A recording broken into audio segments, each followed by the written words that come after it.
Pour un gars d'ici, être le directeur de général des Canadiens est une occasion d'une vie.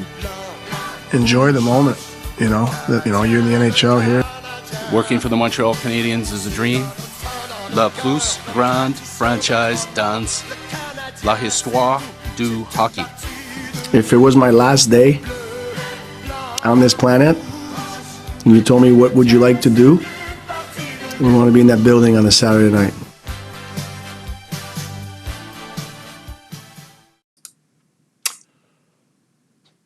Welcome, gang, to the very first episode of HABS Therapy Day. As you all, or as some of you know, and maybe some of you don't, my name is Devin, and this is Recliner Sports.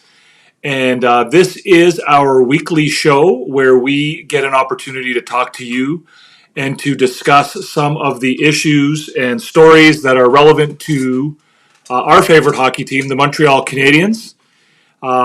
This show is designed to be a little bit different than our other show, HABS After Dark. I know some of you are viewers and subscribers to our other show, HABS After Dark. That show typically relates to a specific game. That show airs after individual games. This one will happen on a weekly basis. I believe I'm going to give it a shot for now on Wednesday evenings in this time slot from 8 o'clock until 9. And we'll see how that goes. But again, we're not going to be speaking about any specific games. We're going to be specifically talking about issues and stories that relate to the Canadiens as a whole in general, and not just about a specific game. So I guess there's a few things I want to do. Is I want to be able to give you guys an objective, informed, and reasoned approach to the Montreal Canadiens, and also give you guys an opportunity to do the same in the comments, and to ask your questions and to have conversations in that reasoned, informed, and objective way, and to do it in a way where we can keep it pretty civil and keep it above board, and try and be pretty civil about it, right? Because I know a lot of the discussion on the internet when we get talking about our favorite teams and about our favorite sports, unfortunately, that sometimes gets a little out of hand, and we kind of lose the ability to have good, intelligent conversations about whatever it is we're talking about, because we get caught up in the other stuff that comes with being on the internet. So welcome. I see RDP is here. Charles, it's really, really great to see you, man. Charles is somebody who lives overseas and is not able to watch our HABS After Dark show live typically because it's on so late for him, and he has been in the comment section watching in a replay, and I'm glad that you're able to be here today to join us. You as well, Run with Kings. And anybody else, if you're watching this show in a replay, if you're watching it live, hit the subscribe button. If you enjoy the content, if you enjoy talking about the Canadiens, and you like, you want to be part of our group and part of our community and family of people who want to discuss the Montreal Canadiens in this way, then feel free to join us. Feel free to subscribe. The buttons are just down below. You can also hit the notification bell, and if you are enjoying the show and you are here live, give us that thumbs up. And if you're in a replay and you're enjoying the show, give us that thumbs up. So the format of the show, again, this is going to be a trial by error kind of thing for me. Again, it's an hour-long show. It's going to be a bit of a trial by error. I sort of have three or four different things that I want to focus on. The first is called the Weekly Checkup, and that's basically going to be a review of the past week. The second is called The Current Symptoms, and that is going to be the headlines and the current stories that are going on in the NHL that relate to the Montreal Canadiens. I have a section called Treatment, which will be a review or we're going to talk a little bit about the rebuild and sort of some of the aspects of the rebuild and what the rebuild is and what it means to be rebuilding, sort of a rebuild 101 kind of thing. And the last is going to be the prognosis, right? The prognosis is the future. So we'll talk about issues relating to Canadiens prospects when we deal with the prognosis portion of the show. So all of that to say, let's get into the show, guys. And again, if you have questions, feel free to fire away. If you have any issues with things that I'm saying, if you agree with me, if you disagree with me, feel free to pipe in. I will do my best. My intention is for this show to be interactive. My intention is for you guys to also participate. So if you do have questions as we go along, I will do my best to get to them as we go. And if you want to talk to each other in the comment section, you can do that as well. I see there's only 4 of us, 4 of you and me currently in the show, but hopefully that'll grow as we move forward. This again is our first shot at this, so we will work our way through it. So let's see if we can get her going, guys. Let's see if we can do this.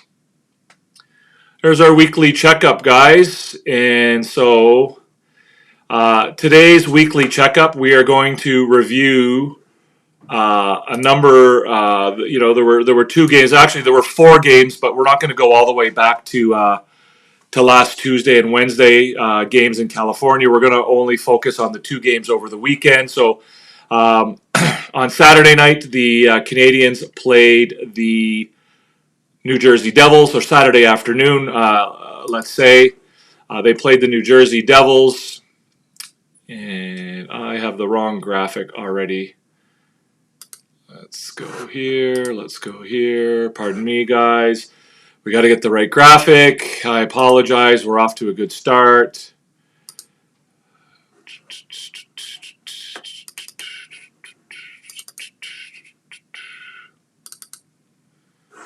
And that should do it.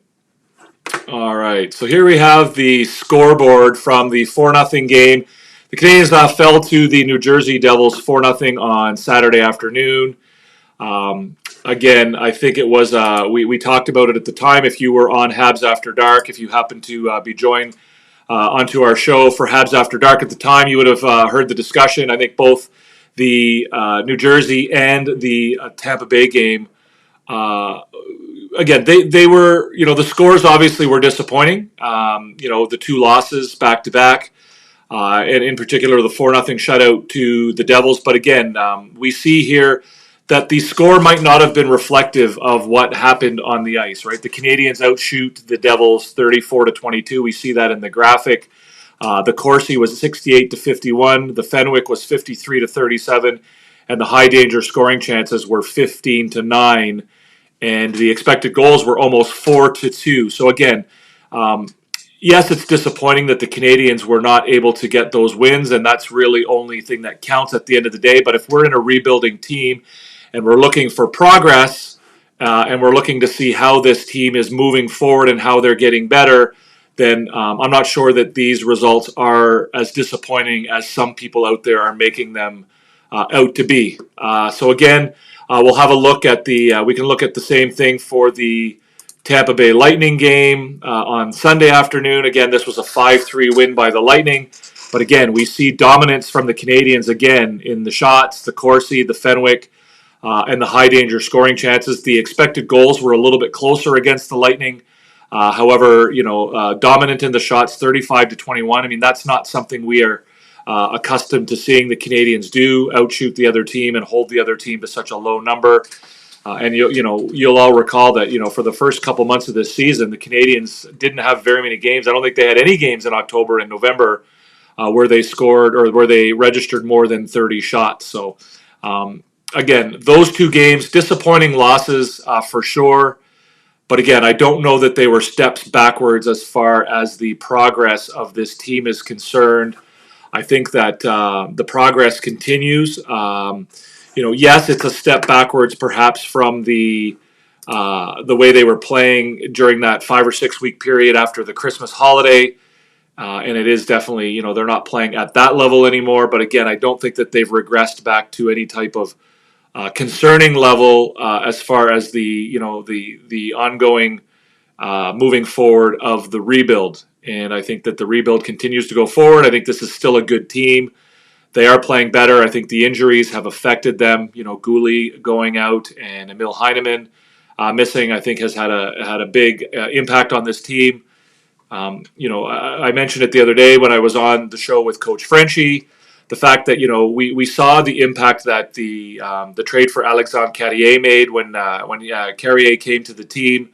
How it wasn't just his contributions that changed the team or affected the team or made the team better, but it was the fact that him joining the defensive core allowed other players to play better because they were put into more conducive situations or situations that were more conducive to their success, right?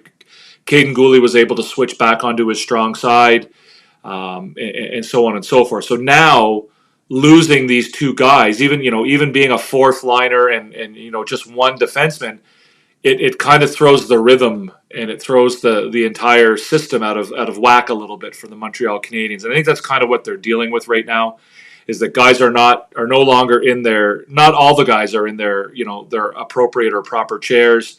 We saw Marty St. Louis try to get through this period of the Emil Heineman injury by simply using Michael Pezzetta to fill that role.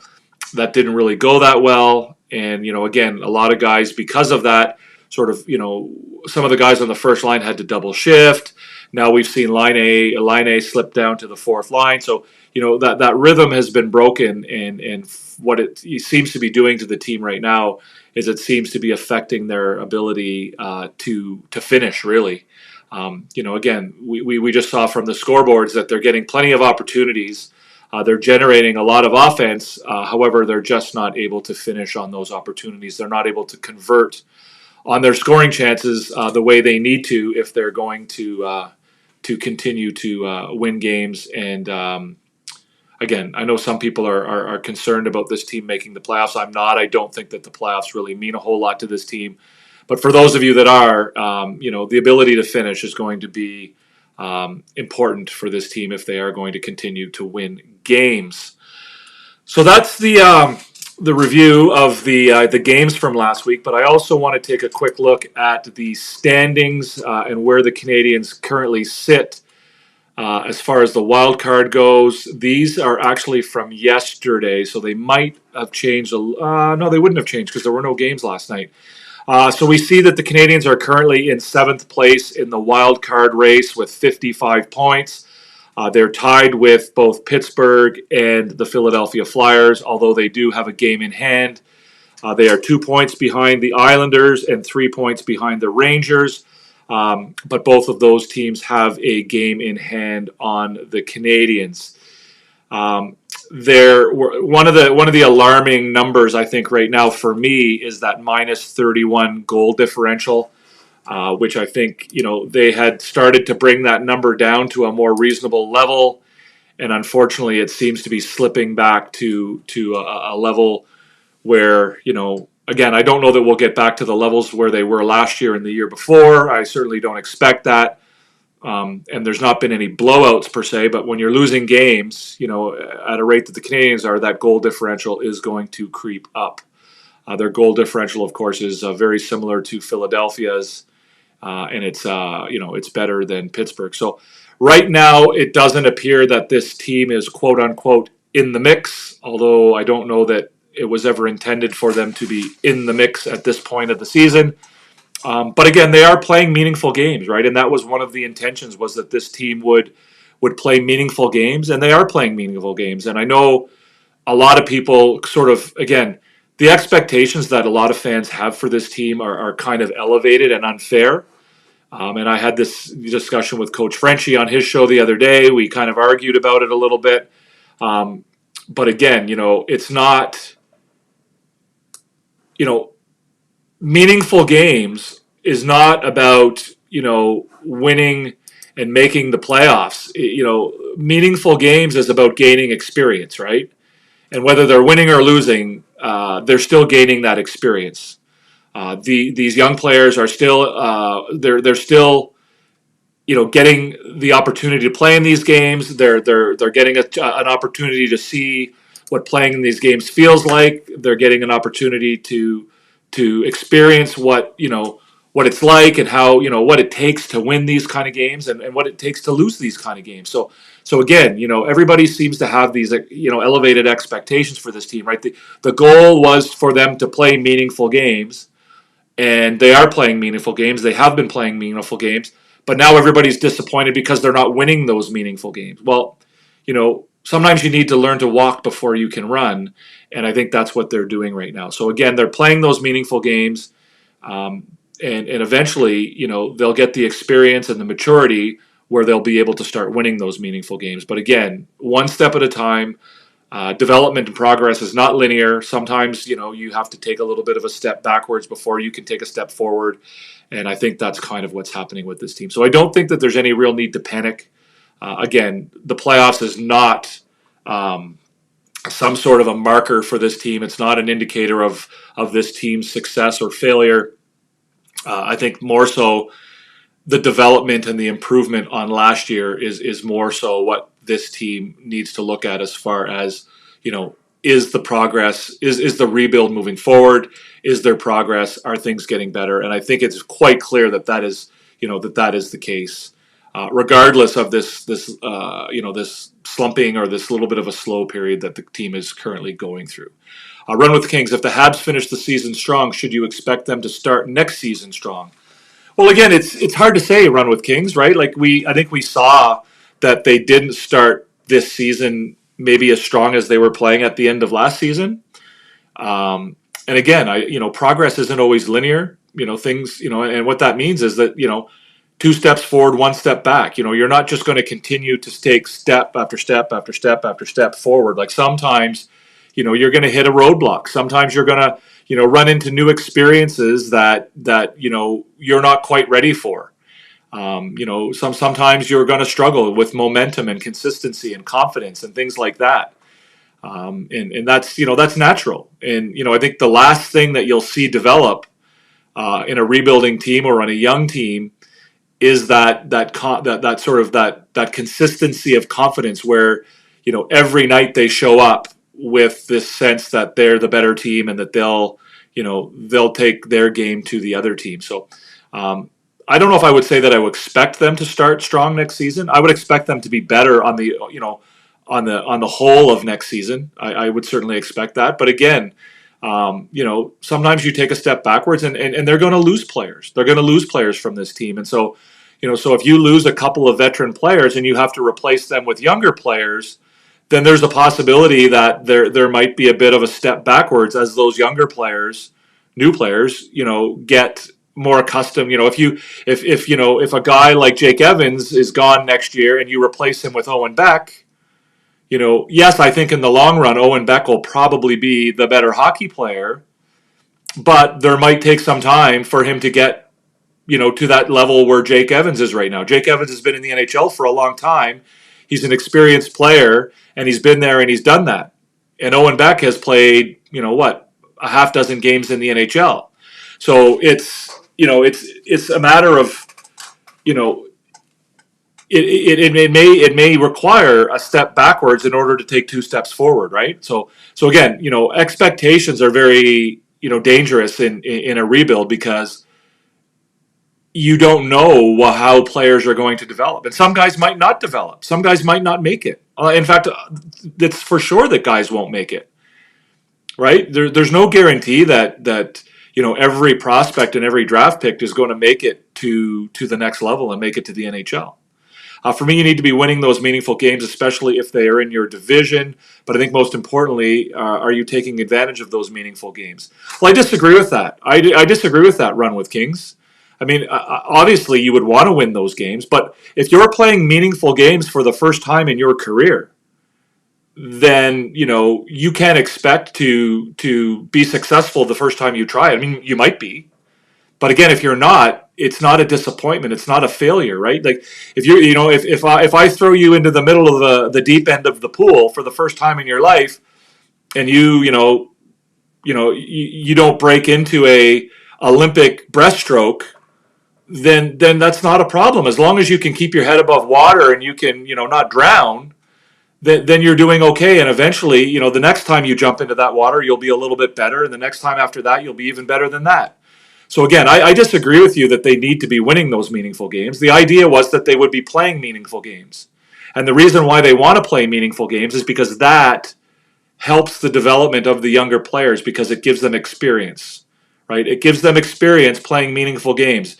It allows them to see what other teams are like when they're playing and they mean it, right? Instead of being 30 points out of a playoff spot in March and playing against teams that don't really care. You're now playing, games that matter. And so now you know what that feels like. So I think, even if you're losing those, it's like going to the playoffs, right? The first time you go to the playoffs, you might not, you might not do that well. You might not make it to the finals, or you might not win the Stanley Cup.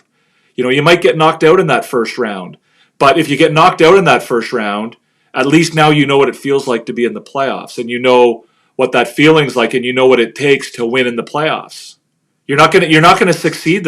Again, I'm not saying that you're not ever going to succeed the first time you try something. Some guys do it. Sometimes it happens, but for the most part, it doesn't. Right? You have to get used to it. And again, when they're talking about playing meaningful games, the reason they want these guys playing meaningful games is for the experience. Right? They don't want them playing meaningful games because they want them to make the playoffs. They want them to play meaningful games so that going forward, they have that experience. It's the reason why they want to keep as many of those young players down in Laval, right? They want to keep those young guys in Laval because they want them to have that experience of winning and, being a top-level team and going on a playoff run and then playing in the playoffs. They want them to experience all of that, right? I'm just looking at meaningful games as a team, not as an individual player. Well, again, I don't think it makes a difference. I think, the team, the players, as a team, they gain experience, and as individual players, they gain experience. What's up, Billy D? In my opinion, we need patience as the rebuild is far from over. A rebuild includes developing the AHL team, so it will take 2 to 3 years. Habs are competing for the cup. I agree. Patience, impatience is the biggest enemy of a rebuild, as our friend Entertap often says. But we will talk more about the rebuild later in the show. We're getting there. So let's go to our current symptoms, guys, and this is going to focus a little bit more on the Four Nations Cup, or the Four Nations Face-Off, guys. So let's get into that.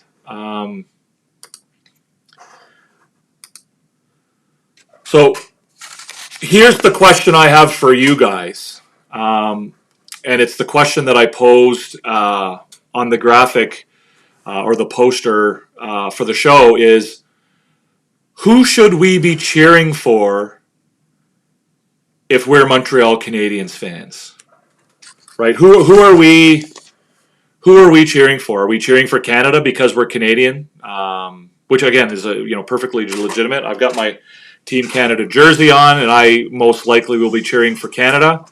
The Montreal Canadiens have Samuel Montembeault as a member of Team Canada. So we have a player, we have a dog in the race, if we want to call it that. So here's Team Canada's roster. Again, Samuel Montembeault doesn't appear on this because he is the third string goalie.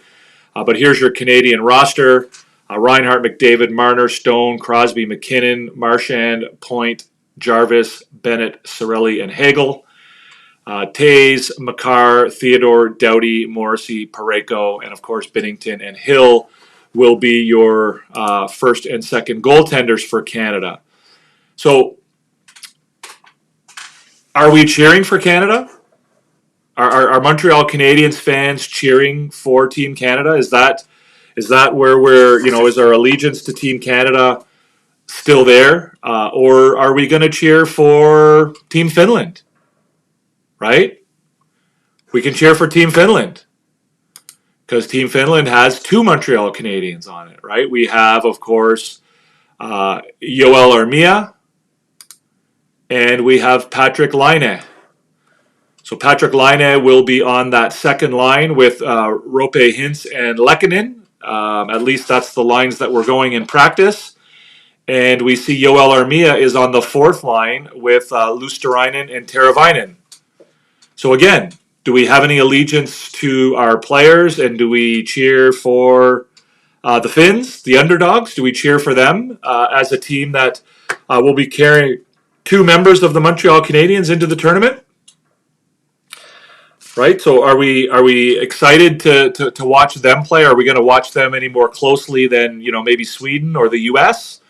Where are our allegiances as Canadiens fans? Who should we be cheering for? Again, I think my allegiances are probably still with Team Canada, and I'll probably be cheering for Team Canada, but I certainly will be paying more attention to Team Finland than I typically would. I think I'm excited to see whether or not Patrick Laine can use this tournament as an opportunity to regain some of his confidence and regain what he was doing prior to this recent slump, if we call it that.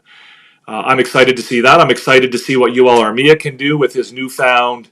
I mean, he's obviously found a new level to his game with the Montreal Canadiens. I'm excited to see if he can carry that into the tournament, and whether or not he can bring that back to Montreal when the tournament's over, or potentially even also showcase his value in case there are teams out there that are interested in adding him at the trade deadline. A playoff team, I think, from what we've seen from Armia in recent times, a playoff team could use a guy like that, in their bottom six. He certainly has shown a capability to do that. I will say this also about Laine while we're on the topic. I don't know if you guys have been paying attention to the interview that was played on the RDS show 5 à 7. And Yannick, I can't remember his last name right now, Yannick something or other, and Patrick Friolet did a really, really unfair hatchet job on Patrick Laine. I don't know if you saw it.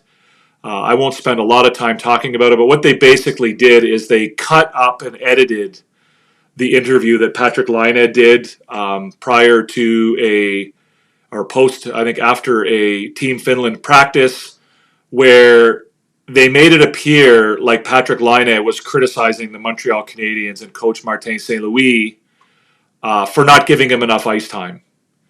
And they, not only did they do that, not only did they edit the interview in a misleading way, they then went on to criticize him and say that they were throwing Martin St. Louis under the bus.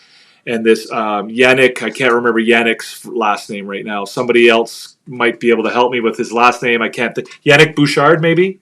He's one of the hosts on 5 à 7. Basically ripped a piece off of Patrick Laine. He basically called him a coward. He challenged his character. He said that the Canadiens shouldn't have any time for a player like that. And he basically just ripped apart Patrick Laine based on a completely unfairly edited interview. And when you listen to the entire interview, you understand that actually Patrick Laine was quite contrite and took the blame on himself for his current play and for the fact that he hasn't been getting a lot of ice time. He took responsibility for that. And again, with a guy who's been through what he's been through and who's been as open about his mental health, for a TV host on we're not talking about a blogger or somebody on a no-name YouTube channel like me. We're talking about a guy on a prime time show on RDS, right? Montreal Canadiens, broadcaster doing that. It's a disgrace, and those two guys should be fired, frankly. Both of those guys should be fired for doing what they did. RDS is owned by Bell Media. Bell Media does Bell Let's Talk Day, right? A commitment to acknowledging and fighting for men's mental health. And then you have a couple of hosts who impugn and challenge the character and call a guy like Patrick Laine a coward, essentially, on live TV on their network. It's a fireable offense, and they should both be fired. I know they won't be, and I know my voice won't be heard on this, but it's embarrassing, it's a disgrace, and both of those two should be extremely ashamed of themselves and should be coming forward with apologies if RDS isn't going to fire them. So I'll move on from that. I just wanted to say all of that as we talked about Patrick Laine, because I was really, really, really disappointed with that, because Patrick Laine coming to Montreal was going to be difficult, right? We talked about that when they traded for him. How would he handle the Canadian, the Canadiens media? How would he handle the fan base? How would he handle playing in this market where things can be very, very difficult? And, things can be difficult at the best of times. And having, media members do a hatchet job like these two idiots have done doesn't help the situation. And they should both be embarrassed for themselves. It's a disgrace. It's a disaster. And I invite you all to lend your voice, or to go watch it first. Go watch it and see if you agree with me. And if you do, I would invite you to lend your voice to the call for these two guys to be reprimanded for this conduct and this behavior, because it's disgraceful. Anyways, that's my rant. So I guess here's the question. Well, let's get to the comments here for a second. I've attended many Oliver Kapanen games in Finland and at the IIHF, so I'm cheering for Finland despite living in the UK for 33 years. Okay. Unfortunately, Oliver Kapanen wasn't eligible to play in this tournament because he's no longer in the NHL. I suspect he might have had a chance to make the team if he had still been with the Canadiens. Line of interview, you heard it, RDP. But he said more than that, RDP. He said a lot more than that. Go watch the entire interview. Don't fall into that trap that TS or RDS is trying to make you fall into. Go and watch the entire interview. I would like USA, being a huge Kempe fan. I'm kind of going for Sweden. Okay. However, I do hope Canada surprises us. Okay. So that's my question for you guys. Who, we're talking now about who you would like to win and who you're going to be following in this tournament.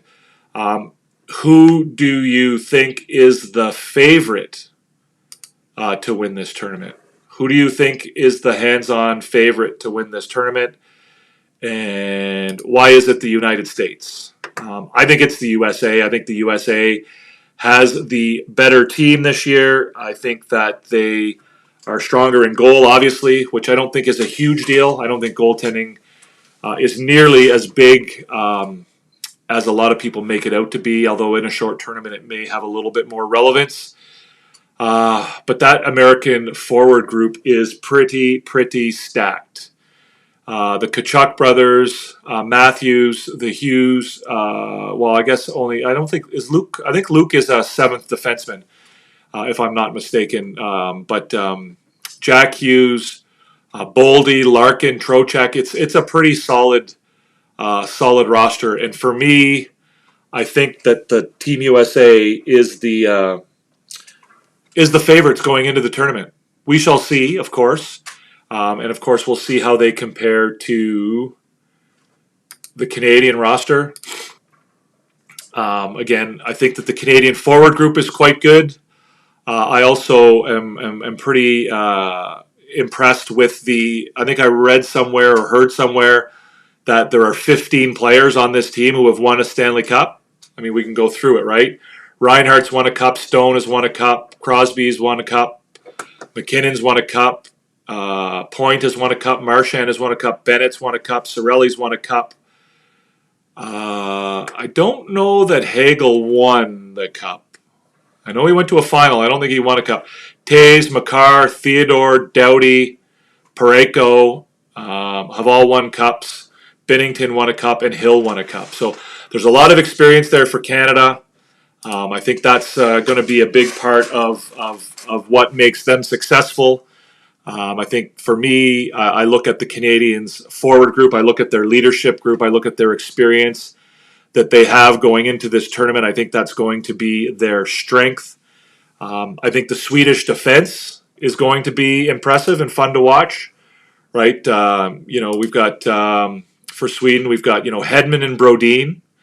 We've got Ekholm and Carlson and Dahlin and Anderson, right? That's a pretty deadly defensive group. And we're going to get a chance to see them play tonight against Canada. And I'm excited to see that defensive group work. I think that'll be fun to watch. That might be the best defensive group in the tournament, in my opinion. But we shall see. So again, I'm looking forward to watching the youth of Team USA and their forward group. I'm looking forward to watching the experience and the Canadian forward group, and I'm really looking forward to watching the Swedish defensive group. I guess from Finland, I'm excited, again, to watch those two Montreal Canadiens players, Patrick Laine and Yoel Armia.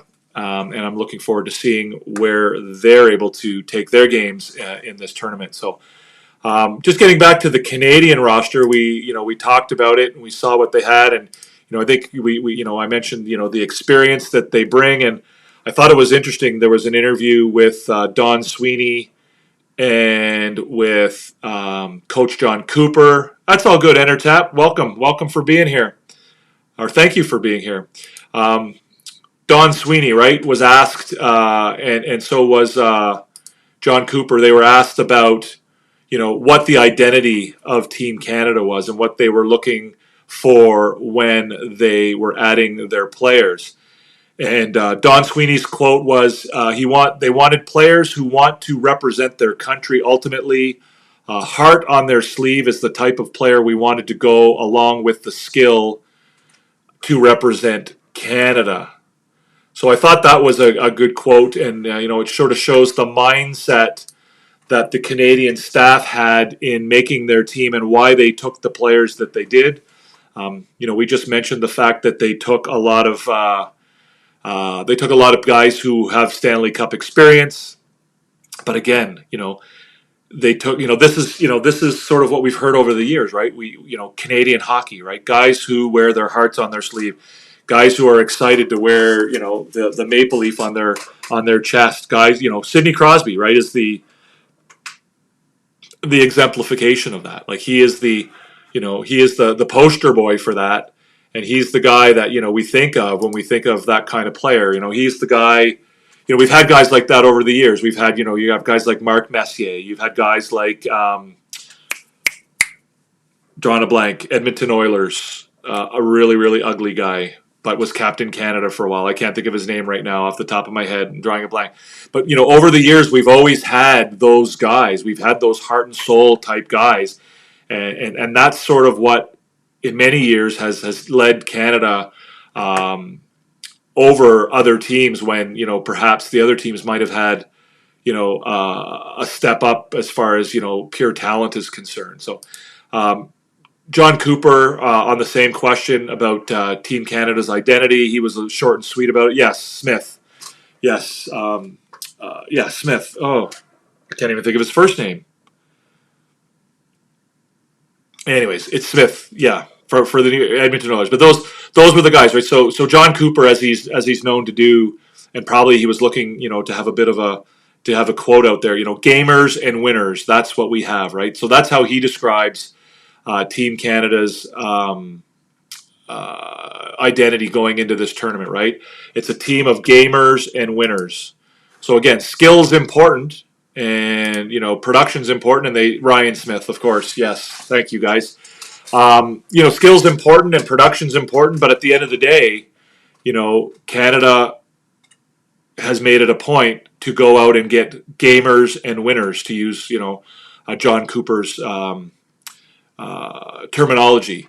And again, this brings up that debate that everyone's been having lately, right? Especially after the World Juniors. At what point do you build a roster, and at what point are you building an all-star team? At what point are you bringing in the best producers, and at what point are you bringing in guys who can fill specific roles on a team, as opposed to just your 16 best scoring forwards and whatever. And I'm a big proponent of building a team, building a roster, and not just an all-star team. And I think that I know that a lot of people disagree with me on that, and a lot of people believe that was the failing of our World Junior team this year. It clearly was not. Clearly, it had other, there were other far more relevant issues at play in that tournament. But again, I think that it's interesting to see that is the identity that this coaching staff and that this management group had in building this roster, and that they did put some focus on more than just the scoring production and the offensive skill side of the game. So yeah, so that's pretty much it for our I don't know what we're calling it, our current symptoms our current highlights, headlines, things like that.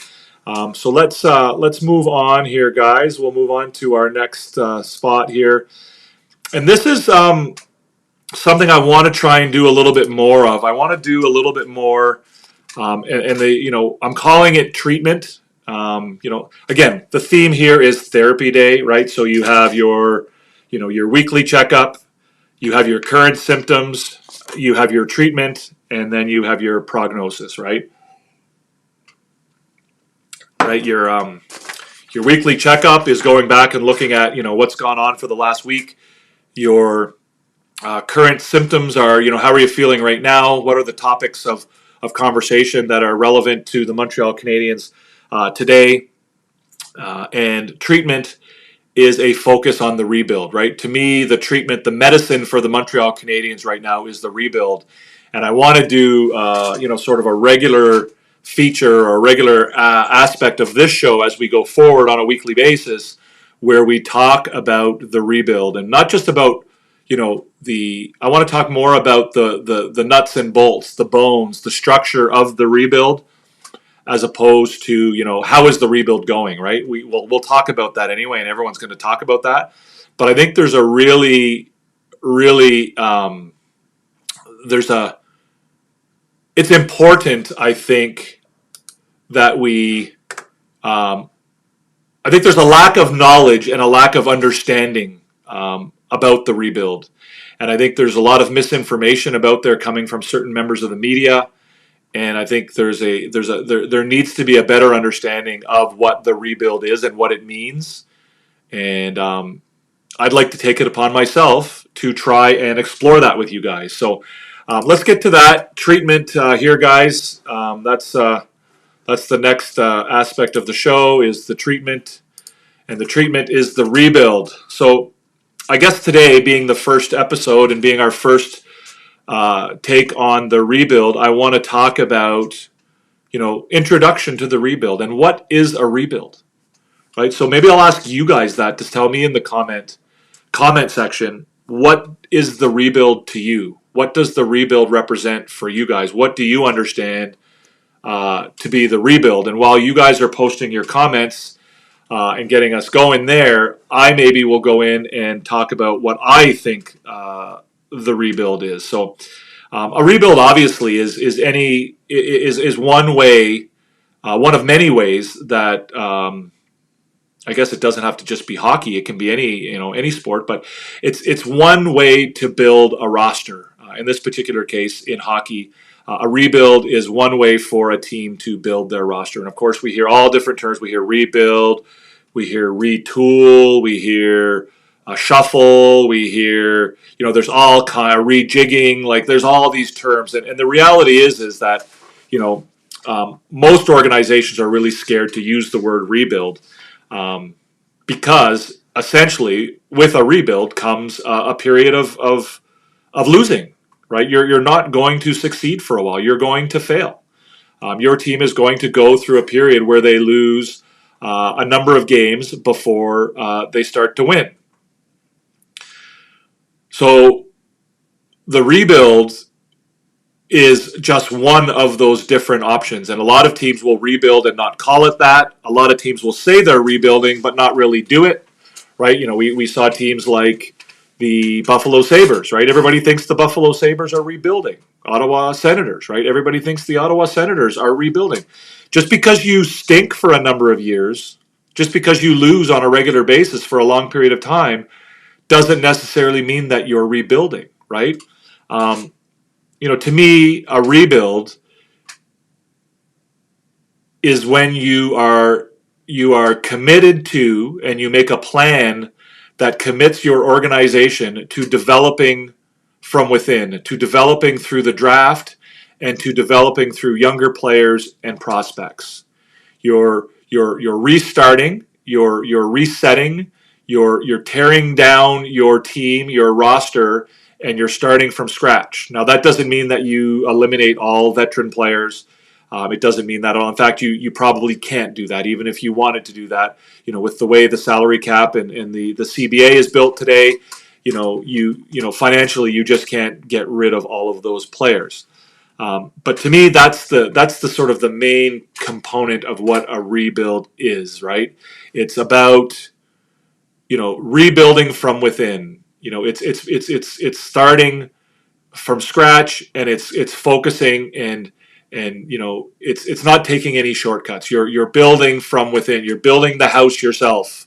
You're not going over here and grabbing half a house from somebody else, and you're building from within. And to me, the biggest key to, really to any roster building plan, but especially to a rebuild, is that you need to have a clear and discernible plan, right? You need to have a plan that's clear, and you need to have a plan that people can recognize, that it's discernible, right? It's obvious to the people, to yourself, to your organization, to your employees, to your players, to your coaches, to the media, to the fans, to everybody.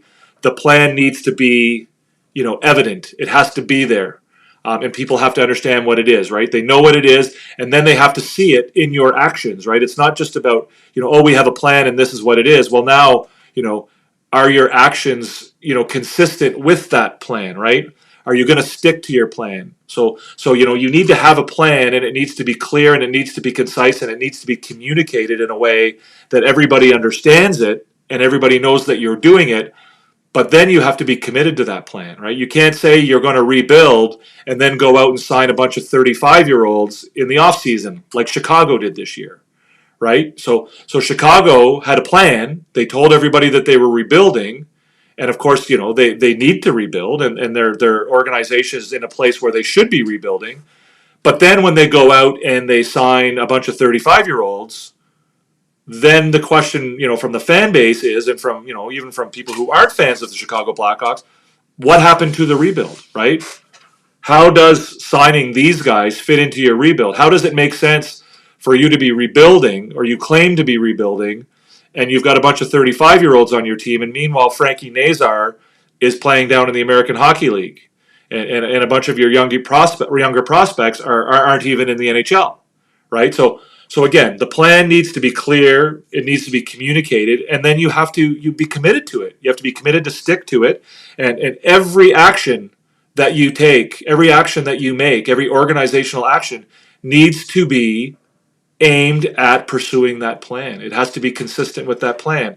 And so a quote that I found interesting recently was from Kent Hughes, where he talked about this. And this was shortly after he was hired. My vision and this is a quote where I've cut out portions of it because it was just too long, but my vision is that this is going to be an organization where everybody is pulling together. We're all on the same team. We're not coming from different sides. To me, team building, certainly there's a culture that we need to create or establish here, and an environment that people want to be part of, where there's a sense that everybody's pulling in the same direction. But we got to create an environment where everybody wants to pull in the same direction to the fullest capacity possible. So all of these things are relevant when you're trying to build a winning team, right? So that's sort of what I mean when I talk about, having a plan. And the plan is that you're going to build from within, and you're going to, to focus on development, and you're going to focus on young players and prospects. But the plan is like everybody has to be on board with it, right? And again, we'll talk about this more as we go into the rebuild and other episodes, where we talk about, everything from, the hiring of the coach, the hiring of the GM, the hiring of the media, the media people, right? Chantal Machabé, making the, Ken Hughes talks in this quote about creating a culture where the Montreal Canadiens are a team where people want to come to, and not just the players, but the staff, the employees, creating an environment that way. And I think that's really important. And I think that is is something that we'll explore in greater detail as we move forward with this show and with our focus on the rebuild. So Montreal's plan is to rebuild this team internally through draft picks and prospects. They're there will be a preference for younger players, right?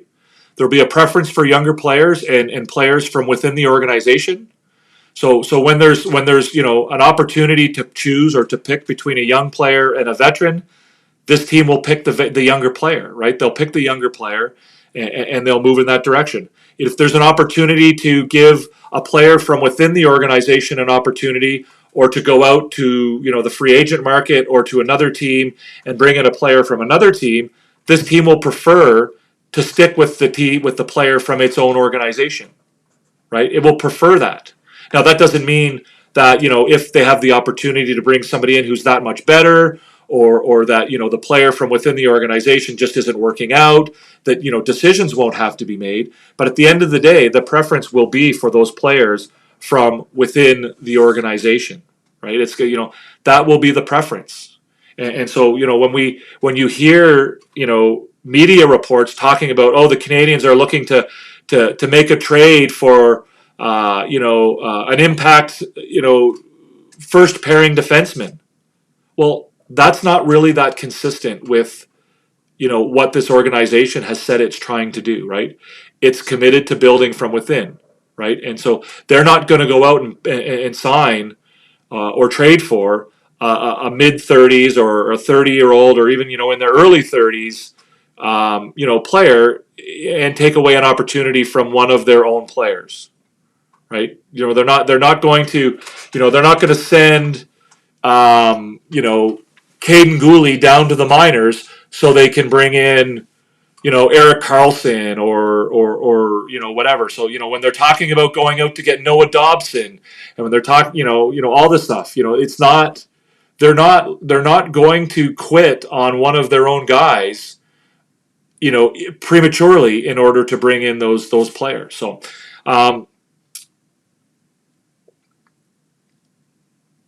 the changes are organization wide, right? It's like, again, it's not just about the roster. It's not just about the players.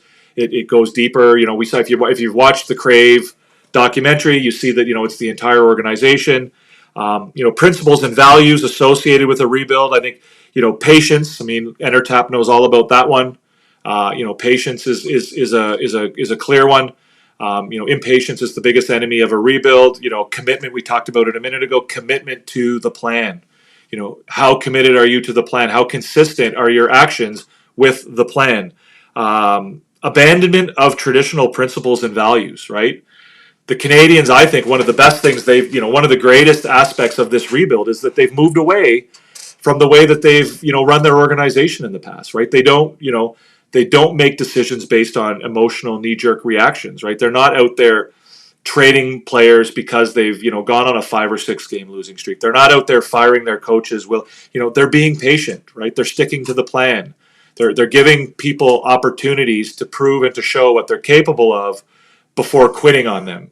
So I think the abandonment of those old style conservative Montreal Canadiens approaches to running the team, I think is certainly a positive for me.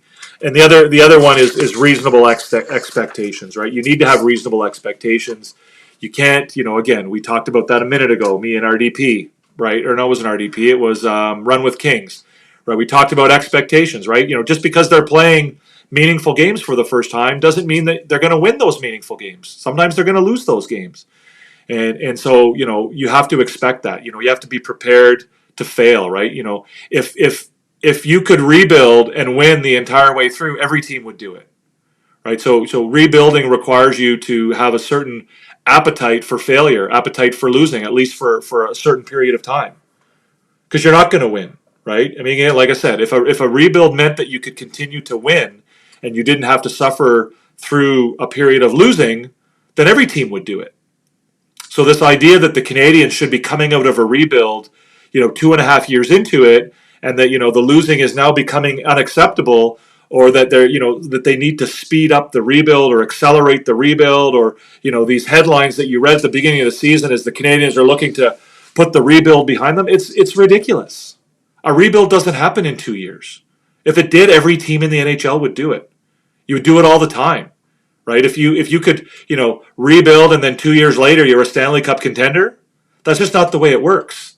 right? You gotta have an appetite for some level of failure if you're going to rebuild. And again, that comes back to communication and setting expectations, right? The team has to set expectations with the media, with the fans, so that the fans understand what they're trying to do, right? The fans have to understand what it is that the organization, what's the plan, right? Communicate the plan to the fans so they know what it is. Now, that doesn't mean that every fan's going to get it, and you're going to get a lot of fans that don't understand it and want the rebuild to be over after 2 years and want the team to speed things up and want the team to go out and sign Mikko Rantanen and Sidney Crosby and all these guys. You got guys in the media that are doing that, right? Brian Wilde, right? One of the more prominent members of the Montreal Canadiens media. And he's out there talking about the Canadiens should try and get Sidney Crosby, right? Again, it just demonstrates that you're not listening to what the management is telling you about what this team's plan is. So that's all for now about the rebuild, guys. I think that's sort of an introductory to the rebuild. We'll talk about it some more. We'll talk about more specific aspects of the rebuild as we do other episodes. But I'm going to get to the comments here. I see you guys are commenting. So Run with Kings. A rebuild for me is building a competing team. Yep, I think that's a big part of it.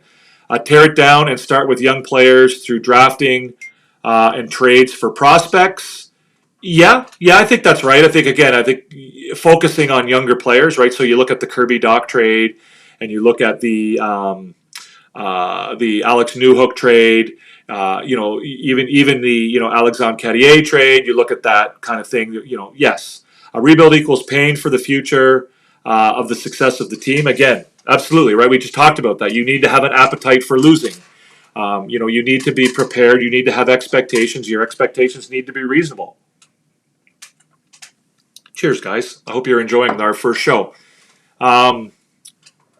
Charles, getting late for me is nearly 1 a.m. here. Looking forward to chatting soon. Charles, I appreciate you coming by, man. I hope you're not already gone. I hope I didn't miss you. I apologize for not getting to the comments sooner. I do. It's great that you're here. I'm happy that you finally made it, and I'm happy to talk to you, and I'm glad that you were able to catch the show, and hopefully you'll be able to watch the rest of it in the morning when you get up. Run with Kings, building a structure that works and is successful. Yeah, I think that. I mean, that again. I think that comes with a plan, right? Having a plan, having a discernible plan, and having a plan that you're committed to and that you're willing and prepared to stick to. You can't draft a bunch of 18-year-olds and expect to win the cup in 3 or 4 years, like some people hope. Yeah, you're right. And again, I'm not suggesting that you abandon veteran and experienced hockey players altogether. I think you do have to keep a certain number of guys. And, I think that under the salary cap in the CBA right now, you don't really have a choice but to do that, right? You don't have there's no other choice. But you're right. You're not going to tear a team down and then, be in Stanley Cup contention in 2, 3, 4 years. PLW, rebuild is crossing your fingers that you can draft 2 or 3 dominating generational talent so you can win a cup, a.k.a. Pittsburgh, Colorado, Chicago. Otherwise, it can be a bumpy road to parts unknown. Well, I don't agree with that completely, PLW. I think you're right. But again, I don't think you need to cross your fingers, right? I think a big part of a rebuild is going out and hiring the right people, hiring scouts that aren't going to play a guessing game with your drafts, right? They're not going to cross their fingers and hope they get that superstar or that generational player. You're going to go out and you're going to hire scouting staff and you're going to hire coaching staff that are able to pick the right guys and then develop them properly so that it's not as much of a guessing game. And it's interesting, right? Because you raised Chicago. Chicago got Connor Bedard, but their rebuild isn't going anywhere, right? Toronto, right? Toronto got 3 generational players, through the draft. But they haven't been able to turn that into a Stanley Cup. And now it looks like their window's closing because they didn't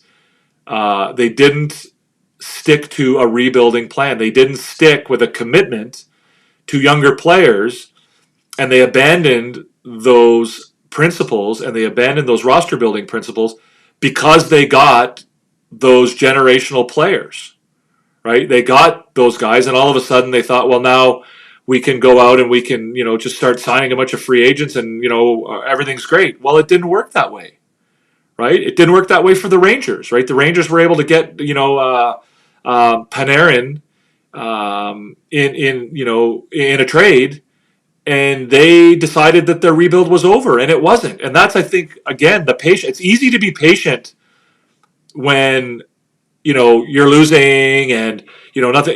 I mean, it's not easy to be patient, but again, it's really hard to be patient when you think you're on the verge of something, right? It's hard to be patient. It's hard to be patient for dinner when it's 5:45 and dinner's at 6 o'clock.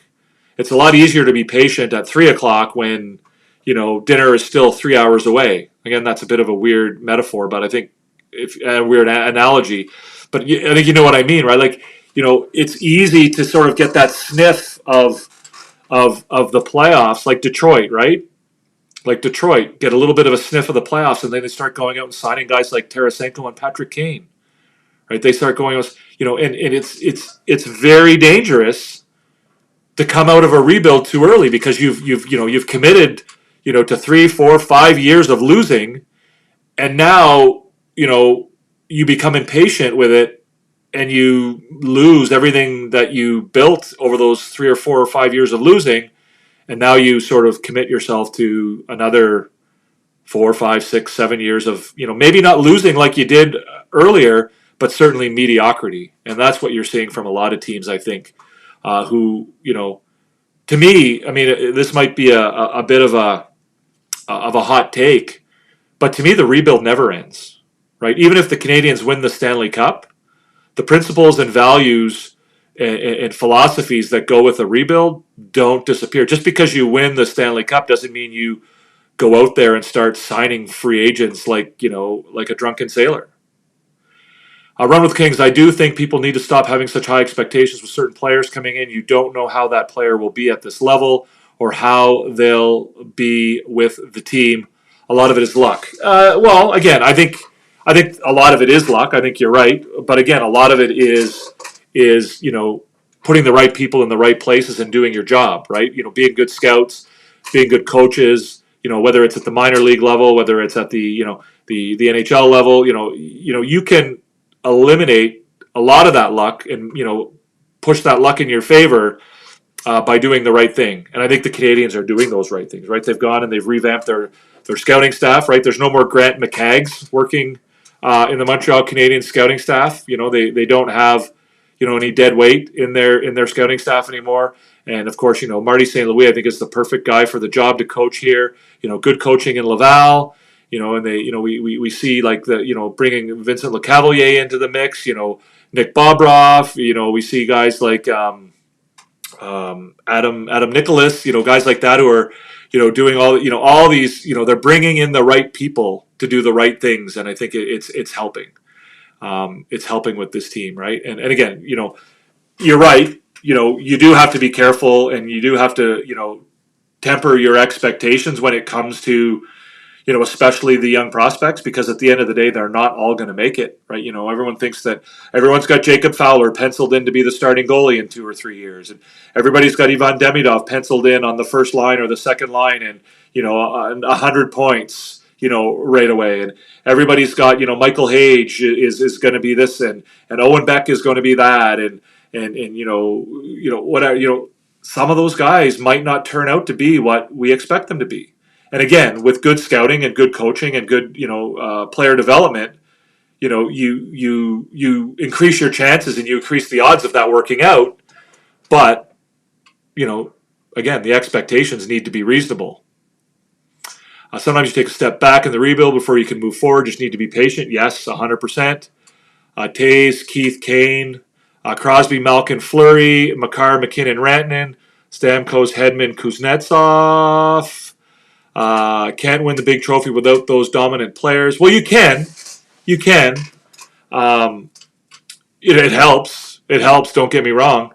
It definitely helps. But you're right. You do need to have those players. I mean, there are teams out there. Again, I think that those players become big names and big. What do you call them? Big trophy dominant players. Because they win the big trophy, right? Right? Like, I mean, would we talk the same way about Stamkos, Hedman, and Kuznetsov if they didn't win the Stanley Cup? Will we talk the same way about Crosby, Malkin, and Fleury if they had never won a Stanley Cup? Like, I think that taking their team over the top is part of what brings that allure to their name. But you're right. I think there's examples out there of teams that won the cup without having the superstars. St. Louis a few years ago, I think, is an example of that. And Kuznetsov I think you mean not Kuznetsov. You mean Kucherov, I think, PLW. But anyways, I know what you mean. But yeah, again, I agree with you. Obviously having those generational type talents helps.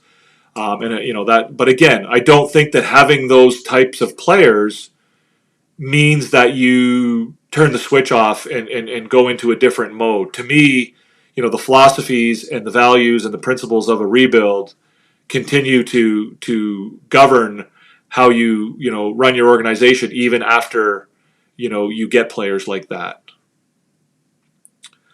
Price and Weber weren't bad. Yeah, well, yeah.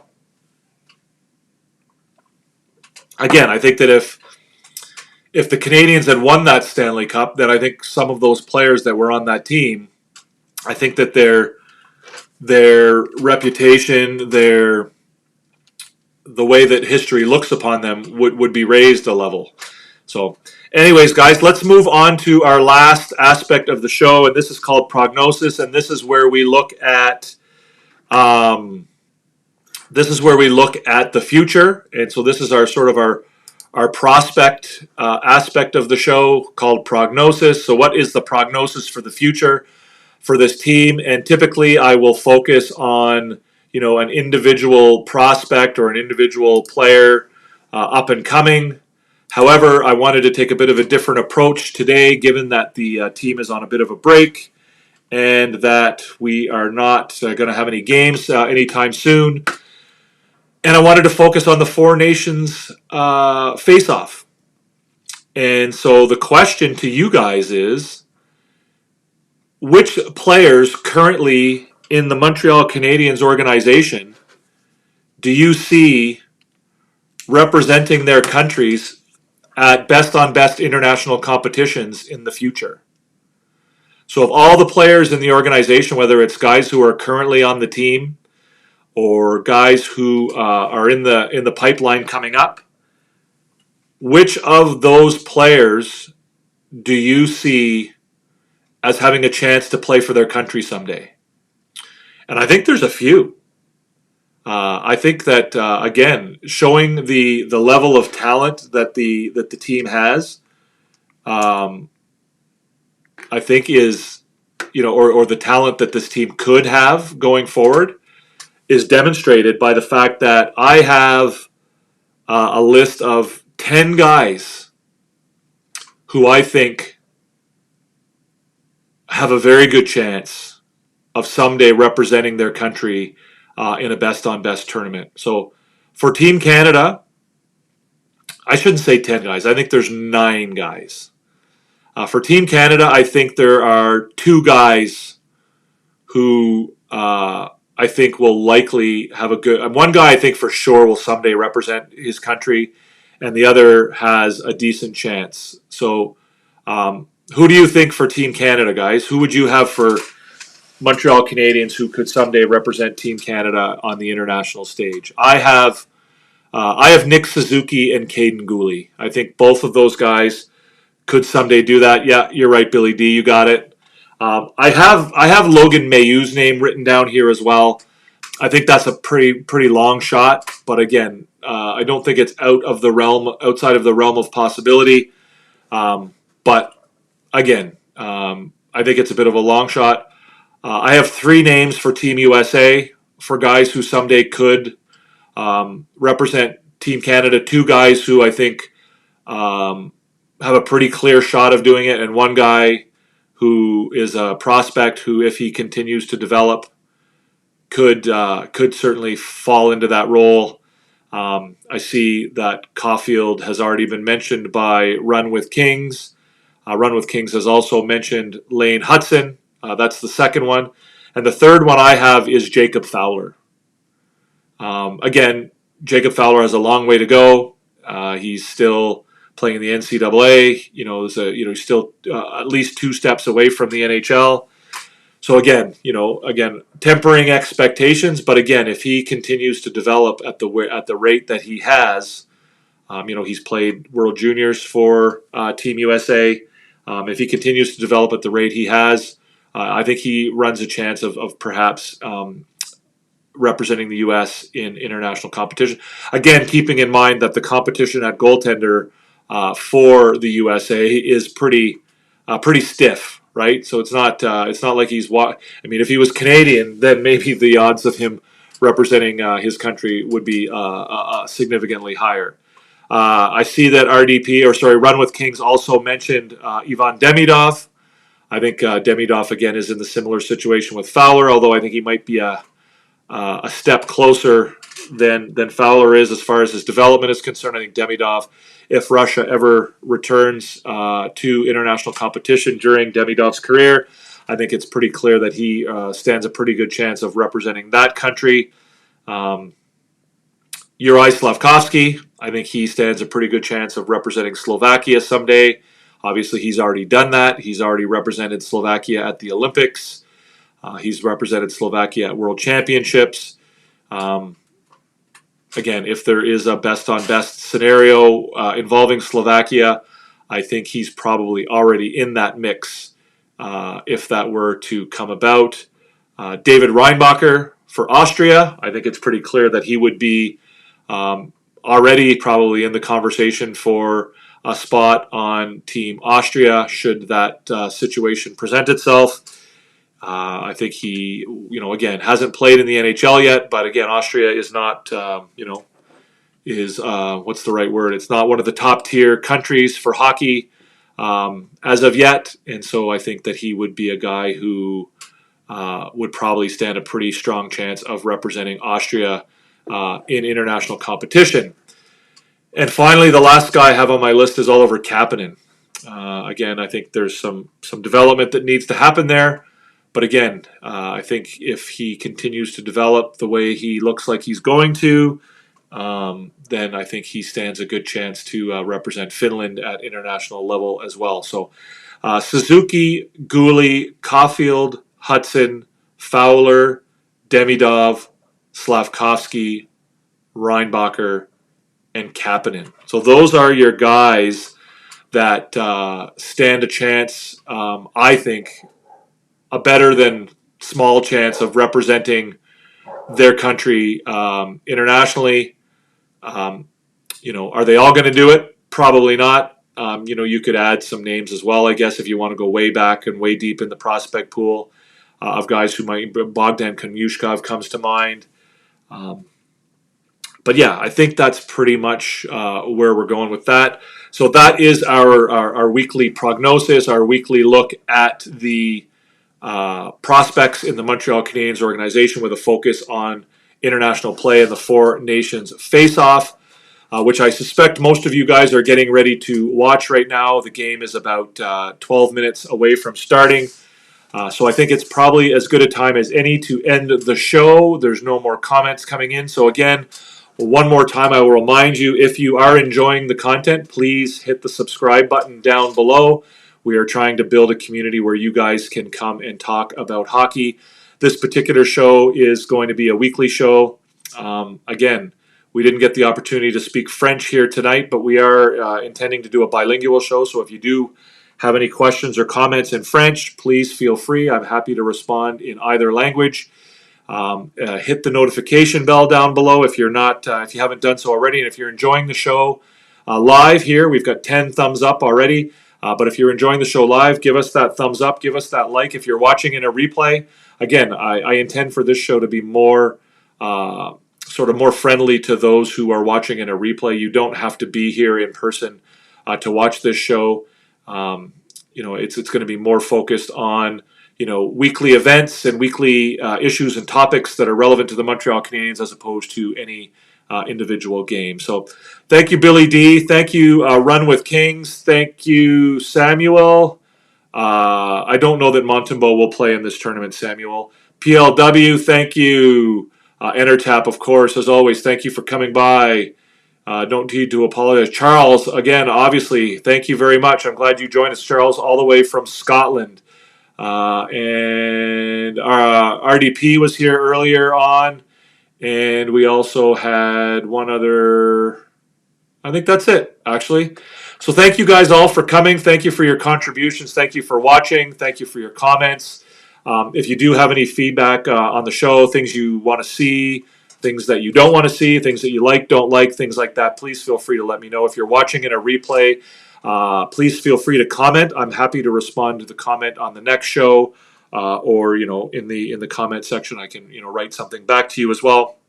But again, please subscribe. Again, we're trying to grow a community here. We're trying to build a place where people can come and talk intelligently, reasonably, informed way about the Montreal Canadiens, and we're trying to give you guys a place to do that where you don't have to deal with some of the incivility that goes on the internet. We're trying to create a safe and fun environment to talk about the Montreal Canadiens. So that's it for tonight's show. Thank you very much for joining us. This was our first episode.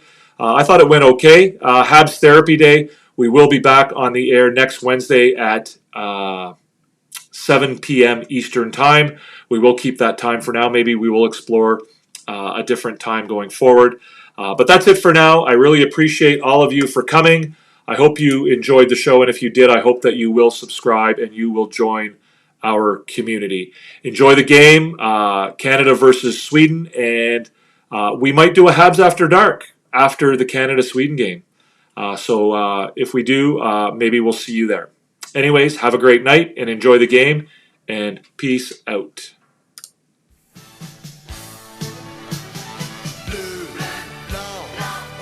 Pour un gars d'ici, être le directeur de général des Canadiens est une occasion d'une vie. Enjoy the moment, you're in the NHL here. Working for the Montreal Canadiens is a dream. La plus grande franchise dans la histoire du hockey. If it was my last day on this planet, and you told me what would you like to do, we want to be in that building on a Saturday night.